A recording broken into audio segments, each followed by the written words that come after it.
ഇവിടെ എന്തുകൊണ്ടാണ് മൃദുലയുടെ വീട്ടിലെ അഡ്രസ്സ് കൊടുക്കാതിരുന്നത്? എല്ലാവർക്കും ജൊവീന ജുവൽ വണ്ടേഴ്സ് വ്ലോഗിലേക്ക് സ്വാഗതം. പ്രിയ സുഹൃത്തുക്കളെ, അങ്ങനെ എല്ലാ കാര്യങ്ങളും പറഞ്ഞ് നിർത്തിയേക്കുവാണ് പ്രവീണും പ്രണവും. അത് നല്ലൊരു കാര്യമായി സോഷ്യൽ മീഡിയയിലിട്ട് അതൊരു പ്രശ്നമാക്കാത്തതാണ് നല്ലത്. അപ്പോൾ എനിക്ക് ഈ വീഡിയോ ഒന്ന് ചെയ്യണമെന്ന് ആഗ്രഹമില്ലായിരുന്നു കേട്ടോ. കാരണം അവര് എല്ലാ കാര്യങ്ങളും നിർത്തിയതാണല്ലോ. നമ്മൾ വീണ്ടും ഒരു വീഡിയോ ആയിട്ട് വരുന്നതേ ശരിയല്ലെന്നാണ് എനിക്ക് തോന്നിയത്. പക്ഷേ എൻ്റെ വീഡിയോയിൽ കൂടി തന്നെ ഞാൻ കുറെ അവരെ വിമർശിച്ചിട്ടുള്ള ആളാണ്. അതുകൊണ്ട് തന്നെ അത് കോംപ്രമൈസ് ആകുമ്പോൾ എൻ്റെ ഒരു കടമയാണ് അത് എൻ്റെ ചാനൽ വഴി എന്നെ ഫോളോ ചെയ്യുന്നവരെ അറിയിക്കുക എന്നുള്ളത്. അതുകൊണ്ടാണ് ഞാൻ ഈ വീഡിയോ ഒന്ന് എടുത്തത് കേട്ടോ.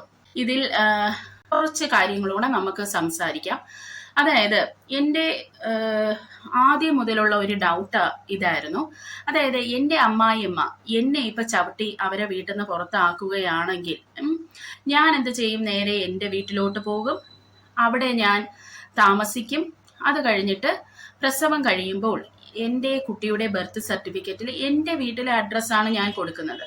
ഇവിടെ രണ്ടുപേരും ഇവരുടെ ഈ മൃദുലയുടെ വീട്ടിലോട്ട് പോകാതെ ആ കാറിൽ 1.5 മണിക്കൂർ ഇരുന്നെന്ന് പറയുന്നു, എങ്ങോട്ട് പോകണമെന്ന് അറിയാതെ.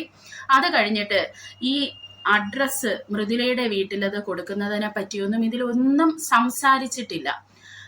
അപ്പോൾ ഞാനിപ്പോൾ കേരളത്തിൽ നിന്ന് മാറി തുടങ്ങിയിട്ട് വർഷങ്ങളായി. അതുകൊണ്ട് എൻ്റെ ഒരു ഡൗട്ടാണ്, ഈ കേരളത്തിൽ അമ്മയുടെ അഡ്രസ്സ് നമ്മൾ കൊടുക്കാറില്ലേ മക്കൾക്ക് ബർത്ത് സർട്ടിഫിക്കറ്റില്? എനിക്കറിയില്ല, എൻ്റെ ഒരു ഡൗട്ടാണ് ഞാൻ ചോദിക്കുന്നത്. നമുക്കതൊരു ഷെയിമാണോ ഹസ്ബൻഡിന്റെ അഡ്രസ്സ് തന്നെ കൊടുക്കണമെന്നുള്ളത്? അതെൻ്റെ ഒരു ഡൗട്ടാണ് കേട്ടോ. അപ്പോൾ പിന്നെ വേറൊരു കാര്യം, നമ്മുടെ ഹ്യൂമൻ റൈറ്റ് കമ്മീഷൻ എന്നുള്ള ആൾക്കാർ, അതായത് NGO ആണെന്ന് തോന്നുന്നവര്, അപ്പോൾ ഇവര് വിളിച്ച് സംസാരിക്കുന്ന ഒരു കാര്യം നമ്മൾ കണ്ടു കഴിഞ്ഞ ദിവസം വീഡിയോയിൽ. ഞാനത് ഇവിടെ പറ്റുവാണെങ്കിൽ ആഡ് ചെയ്യാം. അപ്പോൾ അതില് ആ ഒരു വ്യക്തി വിളിച്ച ആ ഒരു മാഡം പ്രണവിനെ കൊണ്ട് സത്യം തുറന്ന് പറയിക്കുന്നുണ്ട്. അതായത് അവിടെ അങ്ങനെ ഒരു പ്രശ്നം നടന്നിട്ടുണ്ടെന്ന് പ്രണവ് പറയുന്നുണ്ട് അതില്. അത് മാത്രമല്ല, ഈ ഒരു ഹ്യൂമൻ റൈറ്റ് ഈ സ്ത്രീ വിളിച്ചല്ലോ ഈ മാഡം, അതൊരു കംപ്ലീറ്റ് പരാജയമായിരുന്നു. കാരണം ഇതിന്റെ ലാസ്റ്റ് പറയുന്നുണ്ട്, ഒരു വീട്ടിൽ ഒതുങ്ങി തീർക്കാവുന്ന കാര്യമാണ് ഇങ്ങനെ വന്ന് പബ്ലിക്കിൽ എടുത്തിട്ടത്, ഇതിന്റെ ഒന്നും ഒരു ആവശ്യവും ഇല്ലായിരുന്നു എന്നൊക്കെയാണ് ഇവർ പറയുന്നത്. അതെന്തുകൊണ്ടാണ് ഇവർ പറഞ്ഞതെന്ന് എനിക്കറിയില്ല. കാരണം ഒരു വീട്ടിലും നടക്കാൻ പാടില്ലാത്ത കാര്യമാണ് നടന്നത്. ഇത് കംപ്ലീറ്റ് ഒരു വയലേഷനും ക്രിമിനൽ ഒഫൻസുമാണ് ഇവിടെ നടന്നിരിക്കുന്നത്. അപ്പോൾ ഇത് എങ്ങനെ ആഘവത്തോടു കൂടി ഇവർ ഇത് തള്ളിക്കളയുന്നതെന്ന് എനിക്കറിയില്ല. വേറൊരു കാര്യമെന്ന് പറയുന്നത്, ഞാൻ പൂർണ്ണമായും ഈ പ്രവീണിനെയും മൃദുലയെയുമാണ് ഈ ഒരു കാര്യത്തിൽ സപ്പോർട്ട് ചെയ്യുന്നത്. എന്തുകൊണ്ടാണ് ഞാൻ ഇവരെ സപ്പോർട്ട് ചെയ്യുന്നതെന്ന് പറയാം. അതായത് ഈ പ്രഗ്നന്റ് ലേഡീനെ ചവിട്ടി എന്നുള്ളതാണ് വലിയൊരു ഇഷ്യൂ ആയി ഇവരുടെ കാര്യത്തിൽ മാറിയത്. ആളുകൾക്ക് ഒരിക്കലും തന്നെ ഇങ്ങനെ ഒരു കാര്യം ആക്സെപ്റ്റ് ചെയ്യാനായിട്ട് കഴിഞ്ഞില്ല. അതുകൊണ്ടാണ് ഇവർ ഇത്ര ക്രൂശിക്കപ്പെട്ടത്, ഈ പ്രണവും കുടുംബവും എന്ന് പറയുന്നത്. അപ്പോൾ തന്നെ ഈ പ്രഗ്നന്റ് ലേഡീനെ ചവിട്ടിയതിനെ ന്യൂട്രലൈസ് ചെയ്യണമെങ്കിൽ, അതായത് അതിനെ ഒന്ന് ലൈറ്റ് ആക്കണം, ആ പ്രോബ്ലത്തിനെ ആളുകളുടെ മനസ്സിൽ ഒന്ന് സോഫ്റ്റ് ആക്കി വരണമെങ്കിൽ അതിന് തക്കതായ ഒരു കാരണം തന്നെ പ്രണവും ഫാമിലി ഇവിടെ പറയണം. അപ്പൊ അതാണ് ഈ പ്രണവ് പറഞ്ഞത്, അച്ഛനെ പ്രവീൺ തല്ലി എന്നുള്ളത്.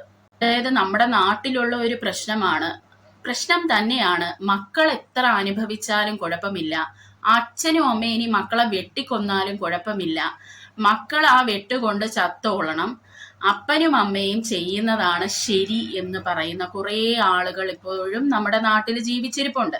അച്ഛനെ തല്ലി എന്ന് പറയുമ്പോൾ തന്നെ കുറെ ആളുകൾ അച്ഛനെ തല്ലിയോണ്ടല്ലേ പ്രവീണിനെ ഇവരെ അടിച്ചത് അല്ലെങ്കിൽ മൃദുലേനെ ചവിട്ടിയത് എന്ന് സമാധാനിക്കുന്ന കുറെ ആളുകളുണ്ട്. അല്ലെങ്കിൽ അത് കണക്കായിപ്പോയി, അച്ഛനെ തല്ലിയിട്ടല്ലേ അവർക്ക് ഇത് കിട്ടിയത്, അത് കണക്കായിപ്പോയി കിട്ടിയത് എന്ന് ചിന്തിക്കുന്ന ആൾക്കാര് നമ്മുടെ നാട്ടിൽ ഒട്ടും തന്നെ കുറവല്ല. അപ്പോൾ ഈ ഒരു സൈക്കോളജിയാണ് ഇവരിവിടെ ഉപയോഗിച്ചത്. പിന്നെ ഇവരുടെ ഈ പ്രോബ്ലം സോൾവ് ആയി എന്ന് ഞാൻ ഇപ്പോഴും വിശ്വസിക്കുന്നില്ല. ഇത് എൻ്റെ പേഴ്സണൽ ഒപ്പീനിയനാണ്. ഫ്രീഡം ടു സ്പീച്ച് എല്ലാവർക്കും ഉണ്ട്, അതിനനുസരിച്ചാണ് ഞാനിത് പറയുന്നത്. സോൾവ് ആയെന്ന് ഞാൻ ഒരിക്കലും വിശ്വസിക്കുന്നില്ല. ഈ പ്രണവും പ്രവീണും എന്ന് പറയുന്നത് കൂട്ടുകാരെ പോലെയായിരുന്നു.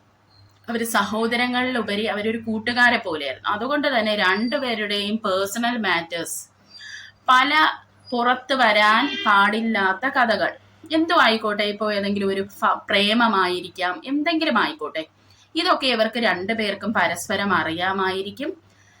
ഇങ്ങനെയൊക്കെ എന്തെങ്കിലും ഒരു ബ്ലാക്ക് മെയിലിംഗ് നടന്നിരിക്കണം. ഈ പ്രണവിന്റെയും അച്ഛന്റെയും കൂടെ ഒരിക്കലും ഈ പ്രവീൺ അടിച്ചു നിൽക്കാൻ പറ്റത്തില്ല എന്നുള്ളതും ഒരു ഫാക്റ്റാണ്. അതുകൊണ്ടൊക്കെ ആയിരിക്കണം ഈ പ്രോബ്ലം ഇവരിങ്ങനെ അങ്ങ് സോൾവ് ചെയ്ത് പോയത്. ഇത് രണ്ടുപേരെയും പ്രശംസിക്കണം. കാരണം രണ്ടുപേരും ചെളിവാരി തേച്ച വീഡിയോസ് എല്ലാം ഡിലീറ്റ് ചെയ്ത് കളഞ്ഞു. അത് എന്തിനാണെന്ന് എനിക്കിപ്പോഴും മനസ്സിലായില്ല. കാരണം എത്തേണ്ടവരും കാണേണ്ടവരും കിട്ടേണ്ടവർക്കും എല്ലാം ഇത് കിട്ടിയും കാണുകയും ആളുകളെല്ലാം ഇത് കണ്ടു കഴിഞ്ഞു.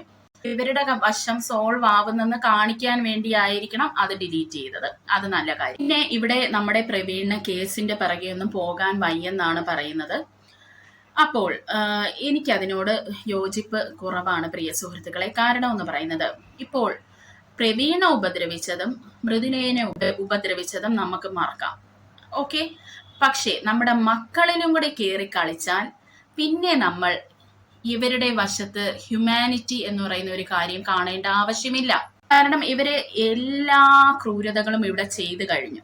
ആ ജനിക്കാത്ത കുഞ്ഞിനെ വരെ പറഞ്ഞ വ്യക്തികളാണ്. അതായത് വയറ്റി കിടന്നപ്പോൾ വരെ പറഞ്ഞ വ്യക്തികളോട് ഇവര് ക്ഷമിക്കേണ്ട ആവശ്യമില്ലെന്നാണ് എനിക്ക് പേഴ്സണലി പറയാനുള്ളത്.